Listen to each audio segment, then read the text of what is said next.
Hey gorgeous artists, today I have a special sketchbook tour for you. I just finished this sketchbook and it's full of gold. Not perfection, not masterpieces, but still lots of gold. So if you want to see what's inside, come and watch the video. Let me share with you the brand. So this is called Stillman and Birn, the beta series.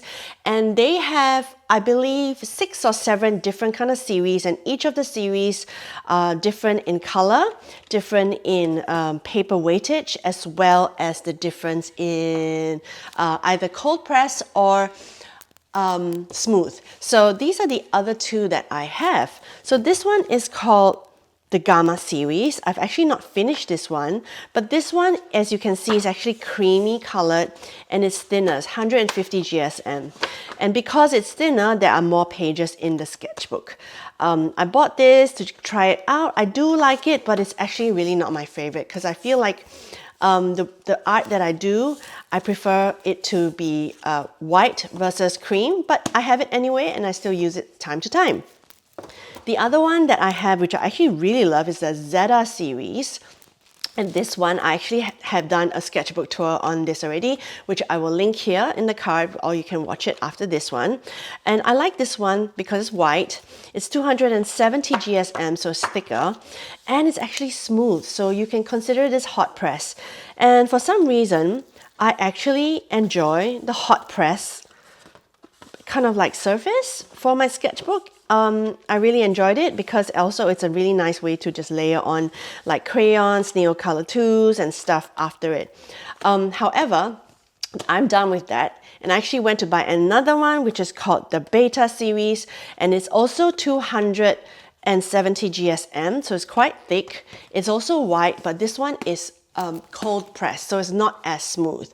All right, so if you ask me again, I will definitely buy this one again, Zeta series, so I'll probably go and purchase this after I am done with this. And I am not sponsored by Stillman and Birn, but in any way, if you are Stillman and Birn, I'd love to be sponsored to a sponsor video. I'm not, so this is my pure review of this sketchbook. All right. Oh, another thing to note as well is it is actually not 100% cotton, but it is still quite pricey. So I guess what I'm paying for is somehow or rather the way it retains its vibrancy, and just I love the soft cover of this sketchbook and I love how it opens flat. So I just so much things to love about this. All right, so let's begin. Let's start this sketchbook tour. Just open it and I put my contact details here. So in case people find it, they'll return it to me. So I won't show you here. It's a bit personal. And on the first page, I don't know why some people are so scared about the first page of the sketchbook. I really don't care, first, second, third page. I actually just use this page to, swatch a couple of Dahlia Rowney acrylic inks that I bought. I bought 3 colors. Yellow, magenta, cyan, and I made up a few colors here. I haven't even used it since, I must admit, but it's there and I enjoyed swatching it. So yeah, that's just my first page. All right, and then on the second page, I actually really like this very much. I just made some pink flowers and I experimented with like these dreamy dark black background, and I believe I used indigo here. So yeah, I really love making sketchbook spreads like this so that it actually looks like an A4 piece of paper when you open it up. So that's what I enjoy a lot about painting in sketchbooks. So I can flip and see my paintings just as a spread. All right, this is something I'm not a big fan of. I don't think it's a very strong painting, but I think I was just wanting to test out perhaps my filbert brush. It looks like some filbert brush marks, and just created a page of patterns here. And that's the thing about sketchbooks. I use it really for play, for experimentation, for relaxation, and just being super not precious about my painting. All right, so this is a spread I actually really like, and obviously you can see some white daisies. And I actually wrote something here. All day long, I tried to make a pretty painting, but just couldn't, until I stopped trying and this happened, which is my first ugly painting I actually like, 2nd October 23. So is exactly it. I think I tried to make a pretty painting, it wasn't going well, so I decided to, you know, just go a bit crazy, experiment with a kind of like just lines and background and colors and marks and things, which is something I really encourage you to do. A lot of us have this inner perfectionist inside, and we always, almost everything in life, we're trying to get right, to get it right. So sometimes it's nice to just release yourself from that expectation and try to make an ugly painting, which is what I did here. And I actually just did this exercise with my Patreons last week, but I'll tell you more about that later. Let's move on. Okay, so the next one is this super bright one, which I think I may have used inks. Yeah, maybe my Dela Rowney inks, and I just layer in with a little bit of black nail color tools. As you can see, it comes off when you rub onto it. I'm not a huge fan because I find everything is just shouting for my attention here, but nevertheless, it's just a fun spread. Okay, I like this one. It's kind of nice. I believe I use, what brush is this? This is definitely a really sharp brush, probably my Silver Black Velvet, to create like a dahlia-like painting here. And I just also use nail color tools. So these are nail color tools, in case you don't know what I'm talking about, which is basically like a wax pastel, which is water soluble. And I only have these couple of colors, which I enjoy using sometimes in my sketchbook to create some fun layering and coloring colors. So I'll link this in the description below. And I love all my little nail color. All right, let's move on. Okay, so this one is also just obviously like a like a vomit on the page. I call it vomiting on the page because it's just fun. It's just dots. I think I use some Posca pens here, nail color tools, which I use water to go over, and some paints. I think I was really experimenting with just creating light and dark, some value play here. Leaves, obviously, all leaves. Just having fun. Right, so this one is, I believe, orchids, and the inspo for this book, let me go get it. The inspiration for this painting, I mean, is actually probably from this book Petal. Love this book Petal by Adriana Pica, and I'll link this book in the description below. Yeah, I was really into orchids at some point. Yep, so let me see if I can find, there we go. So these 3 orchids just inspired this sketchbook spread. Such wonderful work. She is actually a digital artist, so all this is done digitally, can you imagine? But it all looks so good, just like watercolor. So yep, those are my orchids. Okay, what's next? Also, just something fun and dreamy. Some splatters going around, lots of wet on wet. This one, oh, okay, I know what this is. So I was experimenting with some neon oil pastels, which I bought, and I don't know where it is right now. But I think I bought some quite cheap neon oil pastels to play with, and it's a bit much. All of it's here, so it'll be fun to use in another painting, but I don't really like how it is coming through this. Anyway, it's just trying and testing out stuff. This is another fun loose piece that is just, I don't know what they are, peonies or obviously I can tell, like when I look at a sketchbook spread, that I was just wanting to paint something loose and fast and just get my emotions out and just get a spread done. So that's what this is probably. What did I say? Swatching my palette, 29 December 23. I think I was just feeling a bit stuck, didn't know what to do, so decided to just swatch my palette. Whatever that's on my palette, and yep, just creating shapes. This was still a bit of a swatching continuation, and just marks, just play. This is a nice little spread. I think I was just experimenting with like dragon's blood, like a deep red, and using a bit of neon orange, and of course using my gold in the background. So the gold that I use most often when I do play with gold is this set here by Kuretake. I'll link this in the description below as well, Starry Night. And it comes with a couple of different shades of gold.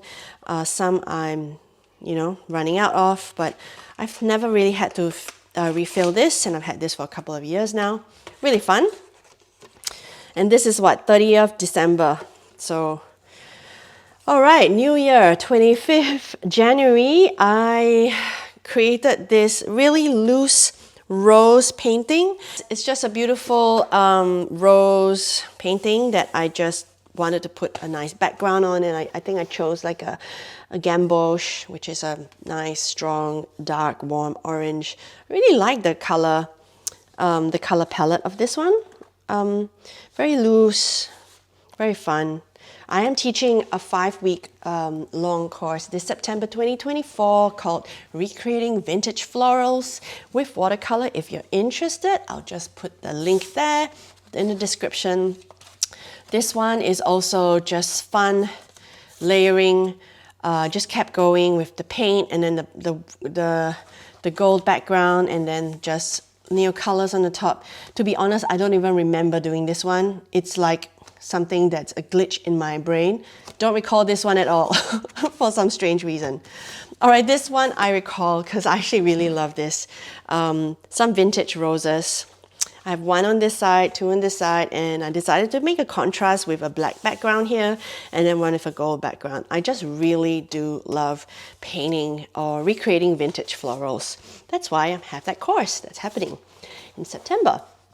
But then let's go on. Okay, this one, I really loved how it looked when it was wet. I still recall because I really just did lots of wet and wet.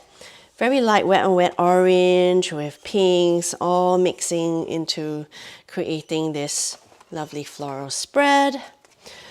This one is actually like these purple lilies that was very light and soft, but I decided to just go in and did more stuff with it and added a lot of strong darker lines, which I, to be honest, don't love, but it is what it is. It is what it is. Oh, this one I love very, very much because this was actually during my first Patreon live.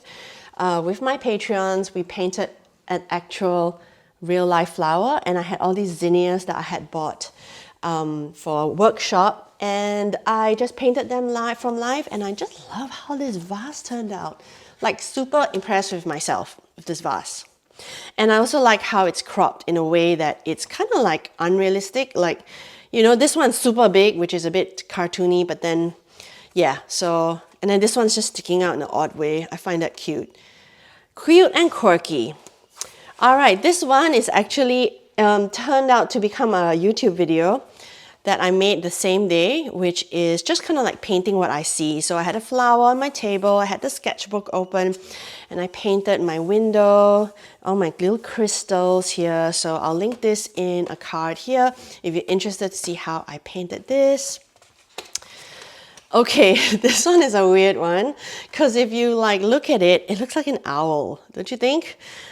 The eyes, the beak. So I was just wanting to practice some Australian natives because I had an Australian native workshop that I was going to teach in my studio in a couple of weeks at this time. So I found a bouquet online and started going for it. But then I realized after it looks like an owl. So I just cannot unsee the owl now. Let me know if you see the owl. And this is exactly what happens when you put flowers in the same line next to each other in a pair like this. It'll become eyes. The leaf becomes a beak. We just do that. So there is an art in composing a floral composition where one of the rules is you just don't do this, okay? You don't do this, and exactly this is what happened. But I had fun with the tablecloth, so let me know what you think. All right, nearly to the end now, a couple more pages. This is basically a swatch of my Meiliang solid watercolor paint set that I got and I did a review on. I also did a really lovely painting with it. So here it is. I do recommend this set for beginners or for people who just want a ton of colors. It's a really good set. So anyway, description, link in the description below. So yeah, just enjoy that. Look at that, how bright everything is. And oh, this one I love so much. So I was in this landscape kind of like mood, and I painted a couple of landscapes with this book actually. It's called Australian Wildflowers. And let me see if I can find the page.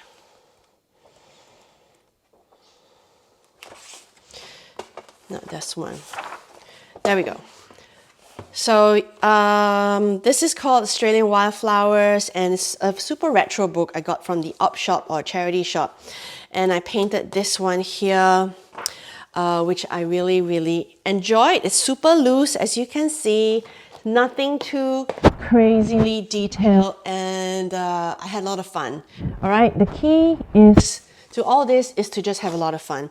I actually also painted this one, not this one, this one on another sketchbook, which I can give you a peek at. Where is it? Here we go. This is another sketchbook, and this is an Etcher sketchbook, Etcher Everyday Sketchbook, which I'm almost finished, and when I'm done, I will also do a little video on it. But what happens is sometimes when I'm working, I have a couple of sketchbooks on the go, because you need to wait for one layer to dry before going on to the other. So I can't exactly turn the page to work on the next one. That's why I have a couple of sketchbooks on the go. And that means that sometimes the work isn't exactly chronological on your sketchbook, but it's fine. It's totally fine. All right. I think we are nearly... Okay, this is almost to the end. I also love this one. I love the use of orange here. I don't use orange a ton, but I kept it nice and light, and I kept it just so bleedy and wet. It's really one of my most fun things to do. Okay, and this is the last one, 15 April, and I actually really, really like this. I don't know what style this is called, situation. Let me know in the comments if you know what genre of painting is this. I used a book actually for this reference, and let me show you the book. All right, so my gorgeous neighbor gave me this book, Velvet Pears by Susan Southern. You know, I love painting flowers, and it's from this beautiful book. I was just very inspired to paint this. Had a lot of fun, really. That's just it.